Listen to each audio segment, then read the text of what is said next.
Hey, Tony Gaskins here, popping in. I don't have too long to talk because I'm headed home. Had to get some Starbucks for the family, but listen, it's open season, and I guess it kind of has always been this way. But when it started to come to me a lot, and just real life, not just internet, but real life, and so today, you know, I'm learning about a sister cheating on her man and almost losing her life.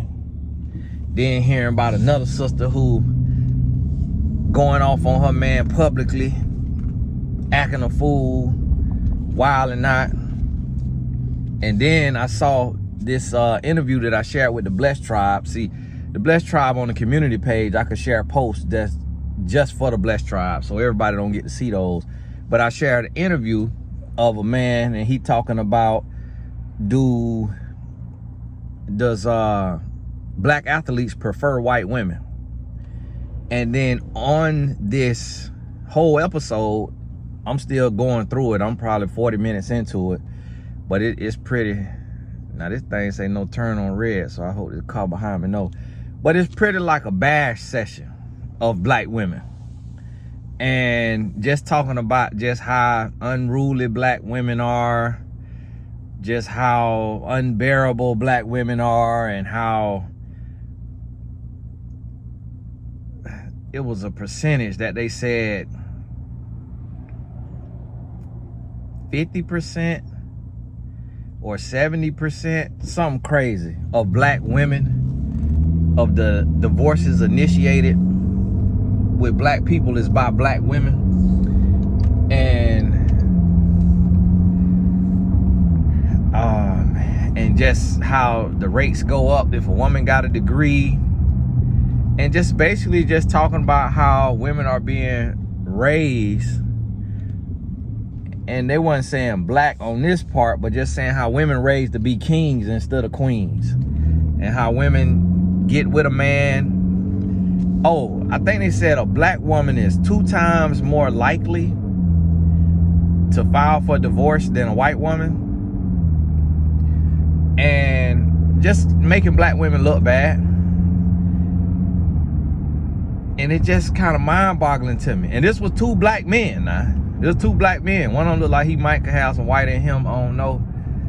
But 2 black men sitting there just talking about black women. And I could tell, just being a man and having been trash and still having a little trash in me that I'm cleaning out, meaning just my attitude and how I deal with people. Y'all hear me on my videos too, how sometimes I get a little direct, and I'm still working on that, my delivery. But I could tell these 2 black men are not desired by black women. They might have a black woman, but they not, you know, one of them kind of lame, kind of, you know, black guy, I could tell he watched Fox News and love it, and absolutely enjoy it. Probably support, you know, Herschel Walker. I don't even know what Herschel Walker talking about, but I just be hearing the coonery, buffoonery they be talking about with him.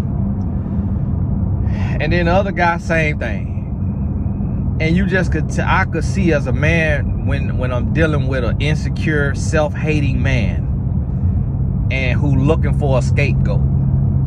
And this is the thing as a man, that I say as a man, we gotta accept responsibility as men. Like, we know women ain't perfect. Everybody know that. But you have to seek to understand, then be understood. It's like, do you think a black woman who filed for divorce just wake up and say, I want a divorce? Hey, I'm finna get a divorce. Yeah, today. I'm finna get a divorce. Hooray. No, the woman done been cheated on, she done been beat on, she done been cussed out, she done been dogged out, and then she say she want a divorce. And then they talk about the small percentage of men who high net worth, and the woman may wake up and say, oh, I'm not being loved the right way, I'm not being fulfilled, I'm finna leave and take half of your money. Come on now. Is this many black men that got some money to take? Ain't nobody got no money to take. Black men, the average man in America make $45,000 or $50,000, and that's the average man. Then you look at what the average black man make, he probably make 25. Come on now.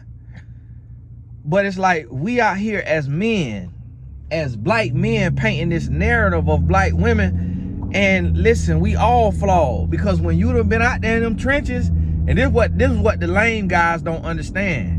The guys who ain't never really had no women, the guys who really ain't been out there, don't understand how ruthless white women could be. All women and all men, because we all human, is flawed.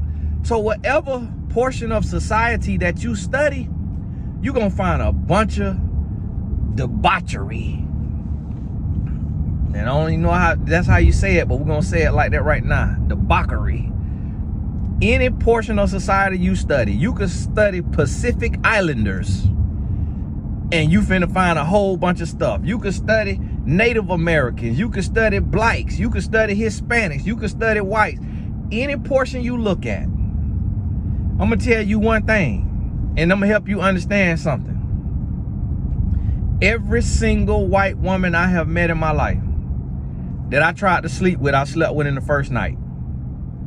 From the age of 15 to 21. So now, if I take that and I paint all white women that way, how that's gonna look? But see, them brothers ain't talking about that now. Them brothers ain't talking about that. But it's a lot of black women that I tried that'll look at you like you crazy if you try to sleep with them. Now, it's some that sleep with you in the first night, but the ones that do, you know their story. They come from the hood, they come from trauma, or they come from privilege and just living reckless, and they out there and they got all white friends. And when I was in the 8th grade, 2 different white girls who was in the 6th grade came up to me and asked me, can they suck my thing? In the 8th grade. In the 8th grade. 2 white girls that's in the 6th grade. Now, when I was in the 6th grade, a black girl in the 7th grade wrote me a letter and said, you need to ride the bus home with me because it's time for us to have sex. So the white girls, both of them, 2-parent home, great parents, great job, and this is what they was doing in the 6th grade, sucking thing. I didn't let them do that because I was raised Christian. I was different. I was a little more conservative, and I didn't sleep with the black girl either. I ain't lose my virginity till the 9th grade. The black girl lived in the hood, single parent home, mama never home, and she had been taken advantage of by 10th graders. I had friends that was in the 10th grade. They swooped in, preyed on her, violated her innocence, and it turned her out. So when she started dating me, she wanted to do to me what they had done to her. They hadn't turned her out. She wanted to turn me out. And this is what a lot of people don't take into consideration. Now, see, this real life. I'm pulling from real life. These guys that's talking about black women and how terrible black women are, they going on the internet and they're Googling statistics that's created by white companies, because black people don't own them kind of companies, unfortunately, statistic companies. And people at the job punching in numbers on the computer. They high, they hungover. It's like we can't verify these numbers, but we allow these so-called statistics to paint a narrative. But when you look around, if you go around to every black woman, if you go to 10 black women who have been who have gotten divorced, you'll be lucky if you find one that say she left just because she just got bored and just her man wasn't fun and she just wanted something new. You'll be lucky if you find one, but let me tell you, you're not gonna find her. What she's gonna tell you is he was a habitual cheater, or he was abusive. That's what he gonna tell you. Black women are the most suffering women in the world. So when you start to see black women leave, these is women who have put up with the most in the world. And the reason why they don't put up with so much is because of what they see the black man putting up with. So these black men trying to say that black women don't support black men. It's like, have you not looked around? Like, do you not got brothers? Do you not got cousins? Do you not got uncles? Is you not black? When you go and look at black men and you see what black men doing in their relationship, you can't tell me that black women don't support black men. That is absurd. Just because you see some divorce rates you done Googled online. That's ignorant. That is ignorant. And then to have this conversation publicly, and then to have white people chiming in.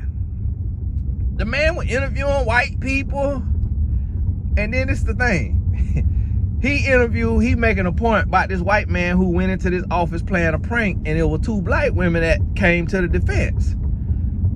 That right there show you the strength of black women. All these men in here, ain't none of them men jump bad, but them two black women jumped up and say, you ain't finna come in here with that foolishness, and they were ready to throw hands. But you know why?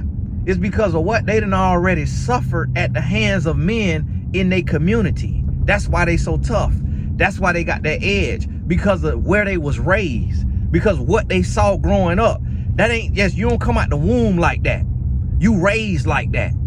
So if you raised in a place where you got to fight for your survival, you fighting off granddaddies and uncles who stealing your virginity, who violating your body. And this is what I try to tell men. When you really get in the trenches and you get off the internet and you get from behind a laptop and you get out and you talk to black women and you talk to black men and you study what's going on in real life, that's going to change your perspective on everything, and you will never ever in your life again quote a statistic from Google.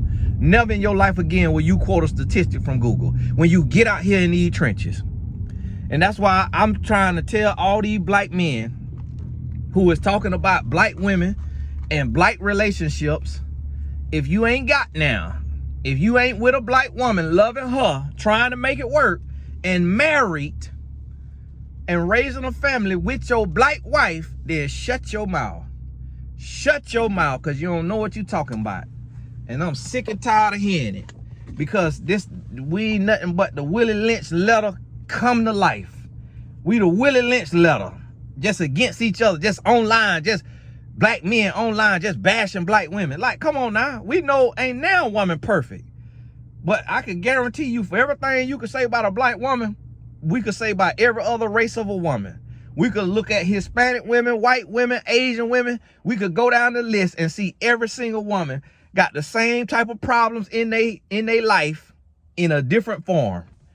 The same situation. And when you look at why somebody doing something, that's going to make all the difference in the world. You can't just look at it and just say, oh, they just all like this. Why you think they filing for divorce? What woman you think want to be single? What woman you think want to raise her kids alone when she have a husband who she done had kids with? She got to file for divorce because she got to, for her sanity, for her safety. She just ain't waking up, oh, I want to be a single mom. I just want to be a single mom, yeah. Like, come on, man. It's ignorant. It's getting real ignorant out here. And I try not to be in people's comments, but they about to make me start going off in the comments. Cause I'm tired of this foolishness. It's like we got our problems and we need to deal with these problems in-house. We need to address these problems, and we need to stop bringing all the other people into the business and bashing each other publicly. It's like, how you a town hall meeting with black men and black women and talk about this and then say, let's go back into our community and let's affect change, instead of getting on the line in front of Asian and white and Hispanic and just bashing each other. Where can we find two white men who have good, respectable jobs, who got a college degree? Where can we find two white men in more than one case sitting online talking about how trash white women is? But when you get in the trenches, when you go out here, when you at the soccer game, when I'm at the soccer game, when I'm at the party, when I'm at this and that, I see white women talk to their man like they a redhead stepchild. Yeah. Listen to me. I see white women talk to their man like their man is they redhead stepchild. And they ain't make up the turn. But we not talking about that. I see white women who they will not adhere to no budget. And they're going to stretch their man all the way out on their budget. They finna spend $20,000 on a 1-year-old birthday party, 10-year-old, 16-year-old birthday party. And you can see the man over there. You can see the white man, the husband. I talked to a white guy who got money. He say he got to have a nanny. He got to have a chef. He got to have an assistant. He say his woman don't cook. His woman don't clean. And he got to have somebody for all of that. And when you look at the white men who making 6 figures, when you look at their life, they paying for somebody to clean their house every day. And their wife don't work. In a lot of cases. In a lot of the cases. But we not talking about that. But we want to just bash black women who don't have those kind of resources. 99% of black women don't have a nanny, don't have a house cleaner. 99%, probably 99.5%. That other 0.5 is the athletes who got married and can afford that. The doctors and lawyers that we got who can afford a house cleaner. 99%, but we not talking about that. It go both ways. It go both ways. You gonna find issues on every side. Like when I'm around white guys, when I'm around my white friends, all they do is complain about their wife and how bad of a deal it is, how unfair it is that the woman don't work, but yet they still got to pay for all kind of house help. It's like, come on now. You got to get in the trenches and be real. You got to get in the trenches and be real. And then we see a black woman working her finger to the bone. Working her finger to the bone. My wife, her mama is black. She a black Jamaican. Her daddy is an Indian Jamaican. He Jamaican, but his ancestors from India. So that's why my wife have a complexion that's lighter. My wife bought my mama color. My mama, to her knowledge, is black American. But her daddy was a light-skinned black American. So my mama is my wife color. A lot of people don't understand that black come in all kind of colors. And we get so caught up in colorism because of the white man favoring lighter skinned blacks. So then black people start to care about our skin complexion. My wife is a black woman. This black woman has a husband who earns 7 figures. For those y'all don't understand that, because somebody told me they thought 7 figures was $100,000. 7 figures is $1 million or more, up to 8 figures. And so my wife is a black woman who got a black man who earns 7 figures. But my wife does not work a job. She don't work nobody else's day job. She a full-time wife, mother, and she work with me and help me when I need help. Guess what? We can afford we had a laundry person for a couple weeks. My wife fired her because she didn't like the way the clothes were smelling. Right now, my wife, we got probably 5 or 6 bathrooms. She go and clean every bathroom. I said we could hire a house cleaner just like the white friends. We could hire a house cleaner. She say, no, I don't want no house cleaner. She said, I clean it myself. Cause she said, I don't like the way they clean. We done tried it. She said, I don't like the way they clean. So I clean it myself, and cause I have to go after them anyways. Now this is what a black woman doing who in a 7-figure household, but we ain't talking about that. We ain't talking about how many white women have 2 and 3 nannies on a high 6-figure income. have a day nanny and then a night nanny and don't work a job. We're not talking about how many Caucasian kids go to school with dirty toenails and clothes is wrinkled and hair is messy. But we want to look and just bash the black race as black people. And that's ignorant. That's ignorant. That is the dumbest thing in the world. Because it's going to be problems across all board. And see, listen, it's white people that'll get mad with me when I have to mention what I see going on in some of their families. But this ain't nothing against y'all. This just making a point to the ignorant black men who think black women is the only one with problems. And black men is the only one with problems. Everybody got problems. We need to address the problems and we need to work on it instead of just kicking people while they down. And then you need to seek to understand anything that a black woman is doing. If you look within, you're going to see the reason why. It ain't just she woke up and just want to be devilish. She just woke up and want to be horrific. No, when you look within, you're going to see what provoked that action. And then you're going to understand. Listen to me now.